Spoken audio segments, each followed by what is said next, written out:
ሰው መሞቱ አይቀርም ሰው መራቡ አይቀርም ሰው መታመሙ አይቀርም ሰው መፍራቱ አይቀርም ሰው ዱንያው መግደሉ አይቀርም በዚህ ሰዓት ግን የተሟላ ነገር ዱንያ ላይ ስለማይኖር እነዚያ ሙሲባ ወይም ችግር በደረሰባቸው ጊዜ ኢና ሊላህ እኛ የአላህ ነን ወኢና ኢለይሂ ራጂዑን ወደሱም ተመላሾች ነን ብሎ ወዲያው የታገሱትን ታጋሾችን አስደስትልኝ ብስራት እንዳለላቸው ንገርልኝ አላቸው ነብዩ መሐመድ ሰለላሁ ዐለይሂ ወሰለም የቱኞቹን الذين اذا اصابتهم مصيبه قالوا انا لله وانا اليه راجعون ዱንያ مهما توفرت ምንም ያህል እንኳን የተሟላ ኑሮ ነው እየኖርኩ ያለው ብሎ የሚያስብ ሰው ቢኖር ዱንያ ላይ አንድ ቀን መሞቱ አይቀርም አንድ ቀን ቤተሰቦቹ መሞታቸው አይቀርም አንድ ቀንም ቢሆን መታመሙ አይቀርም ዱንያ ላይ ያለ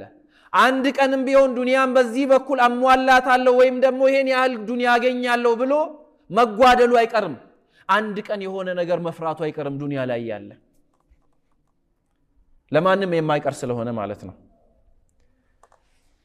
ነገር ግን አላህ ሱረቱል ሂጅር ውስጥ ምን አለ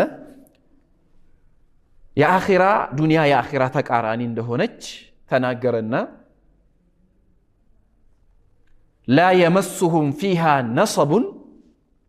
وما هم منها بمخرجين له ይሄ ለማን እንደሆነ ወይም ደግሞ እንደተዘጋጀ መጣበታል ጀነት ውስጥ ምንም ተዓብ የሚባል ጭንቅ የሚባል ነገር ድካም የሚባል ነገር አይነካቸው ማለት አላህ Subhanahu Wa Ta'ala لا يمسهم فيها نصب ጀነት የገቡ ሰዎችን ወይም ደግሞ የጀነት ባልተቤቶችን ጭንቅ ችግር መራብ መታመም መፍራት መስጋት የመሳሰሉት እዛ ውስጥ አይነካቸውም ባጠገባቸው ማያልፍም ይላል አላህ Subhanahu Wa Ta'ala ከጀነትም አይወጧትም ማለት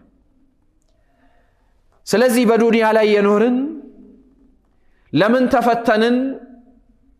ለምን ችግር ነካኝ ለምን አንድ ቀንም ቢሆን ተራብኩኝ ለምን ታመምኩኝ ለምን ቤተሰቦቼ ሞቱ ለምን ደሞ ፈራው ማለት አይቻልም ለማለት ያህል ነው ስለዚህ አላህ ምን አለ أحسب الناس أن يتركوا وأن يقولوا آمنا وهم لا يفتنون ሰዎች እንደዚህ ያስቡ ኖሯል እንዴ ይላል አላህ Subhanahu Wa Ta'ala ወይስ እንደዚህ ያስባሉ أن يتركوا للتو أن يقولوا آمنا آمننا الكالو وهالا وهم لا يفتنون ሳይፈተኑ መቅረትን ይፈልጋሉ ይጠብቃሉ ይላል አላህ ምክንያቱም ያመነ ሁሉ ፈተና ውስጥ ማለፍ ስለሚጠበቅበት የኛ ማመንና የሌሎቹ ያለማመን ዋነኛው እኛን ከነሱ ለየት የሚያደርገን አማኝ የሚያደርገን ነገር ቢኖር ምንድነው